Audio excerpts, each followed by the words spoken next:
I've returned to the TNC lot. It's another rainy day. A lot of lightning around the airport right now. So it's slowing the operations down at the terminals. One of the things that you learn from working the airport queue is when there's heavy lightning at the airport, the ground operations are halted, which means when a plane lands, passengers can disembark, but the people that unload the luggage are not allowed to go out into the rain and the lightning to work in order to unload the luggage and bring that into the terminal. It causes heavy delays for passengers who are trying to get to their hotel or their cruise ship or what have you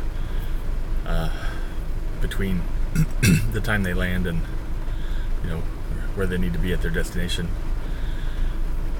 The airport, I'm not sure if the airlines pay to deliver the baggage to customers when they get left behind, or if the passengers have to make their own arrangements to come back to the airport to pick up luggage, if they decide to leave the airport without it.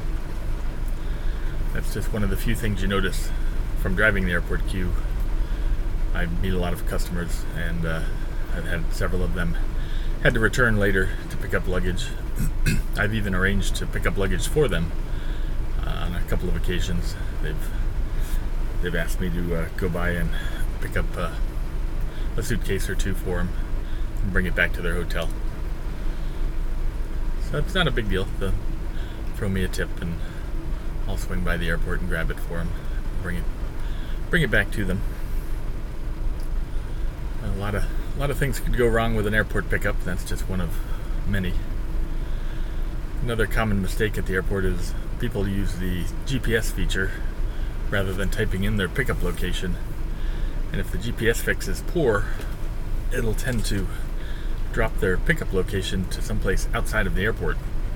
It's not uncommon to see an airport request or a request near the airport, but on some side street that you wouldn't expect anybody to be picked up from, that might be on a park or in the middle of the interstate or any number of different odd locations. Another common mistake is when people start typing in the airport name, the list of choices that come up to select from are kind of in a strange order. For instance, I had booked a ride. I was waiting at the airport, booked a ride for the long-term parking, which is about a mile and a half west of the airport, nowhere near the terminals. So I thought that was an odd place to get picked up from. Perhaps maybe somebody dropped their car off and just wanted to book an Uber to the terminal or what have you. But I decided to give them a call, and as soon as they answered, they said, "We're at Terminal 3, can you come pick us up here?" And I was like, "Sure." So you might have to ignore the pickup location because of poor GPS notifications in the app. I've also had it redirect me to, they'll hit the train station near the airport, also has the name of the airport in the train station's designation. So they'll see that at the top of the list, they'll hit the button, request the ride, and then I'm heading towards the train station going, maybe I should give these guys a call. So I call them up and again find out that they are at the airport itself, not at the train station right next to the airport. Things like that are very common and kind of learn from experience. Where people normally do get picked up from, the terminals being the most popular. We also have FBOs around the airport, which include several different, private planes, business jets and such. And there's probably more than a dozen operating around here.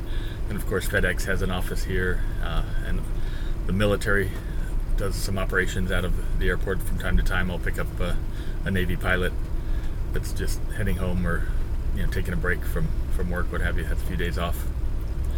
So it's not uncommon to pick up from other parts of the airport. Quite a few hotels around the airport as well, and some of them have the name airport and cruise port in the title of their hotel name. And of course that can be confusing to a passenger when they're typing in the name of the airport that they want to be picked up from. They might accidentally select a hotel nearby as their pickup point.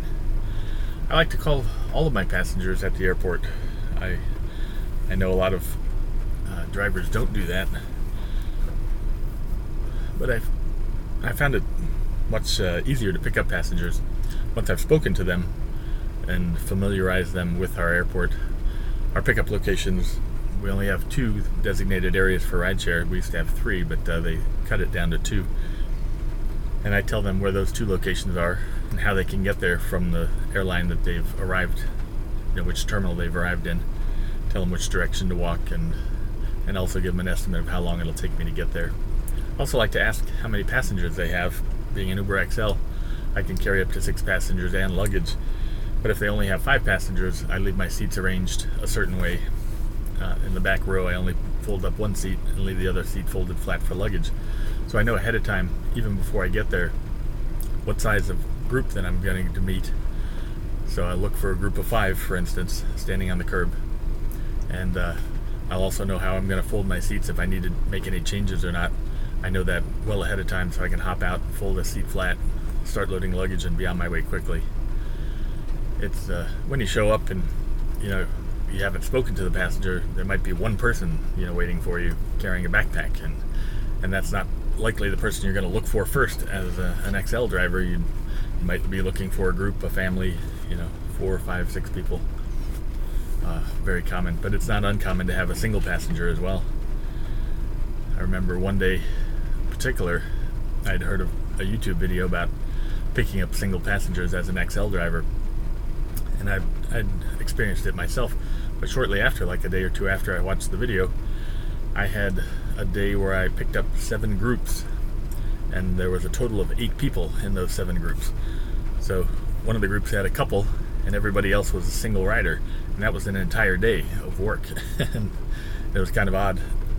I would have that many trips from the airport with single riders, but it does happen. It's not uncommon. They're welcome to ride up front if they like, or in the second row. I'll move the seat forward, give them plenty of leg room, crank up the air conditioning, turn the radio on, whatever station they'd like to hear, and take them on their way. Give them the full Uber XL treatment and make them comfortable. If they want to make a stop, I have no problem with that. I stop at restaurants quite often picking up passengers from the airport that have been traveling all day.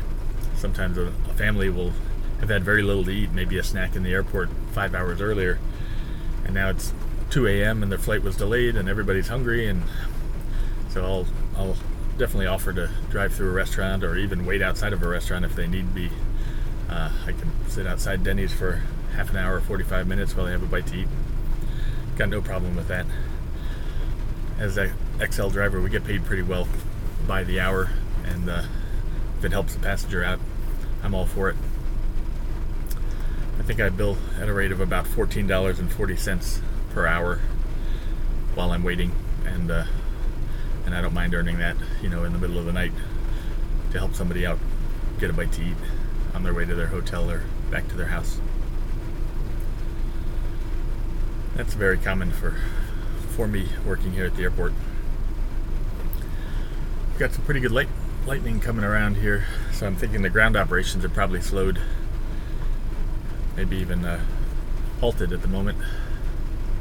Not sure how that's going to affect the flow of the queue, so I'm kind of here checking it out to see how well it works. And the airport operations here are pretty smooth for the most part, and even the TNC lot operates pretty smoothly as well. It's big enough, and the exit's easy enough to get out of. I did have a strange situation the other day, though. I was here at the lot, and I booked a ride, and the ride came up as a long pickup premium possible, which I had to laugh at, because the TNC lot is literally next to the runway, but it's on the far end of the airport from the terminals. And it was funny to me to see that Uber considers their own TNC lot as being a long pickup. I did not get the long pickup fee. I guess the computer realized, oh wait, he was in the TNC lot, he doesn't deserve a long pickup fee for that. So I didn't get the long fee or anything. I didn't really mind. The average fare out of the airport's pretty good. I've been working near this airport for about almost 5 years now. So I've got thousands of pickups very familiar with the flow of the rideshare business here at the airport.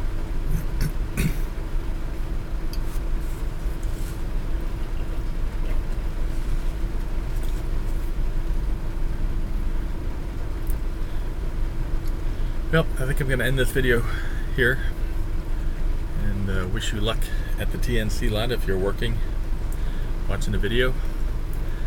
Feel free to make a video of your own, post it up here. We could learn a little bit more information about how your airport works, and other drivers might be able to use that information to their advantage. If you have any comments, please feel to leave comments below, and if you'd like to subscribe, and here's some more tips and tricks about how to work the airport, how to take advantage of short trip notifications here at the airport, or anything else UberXL related.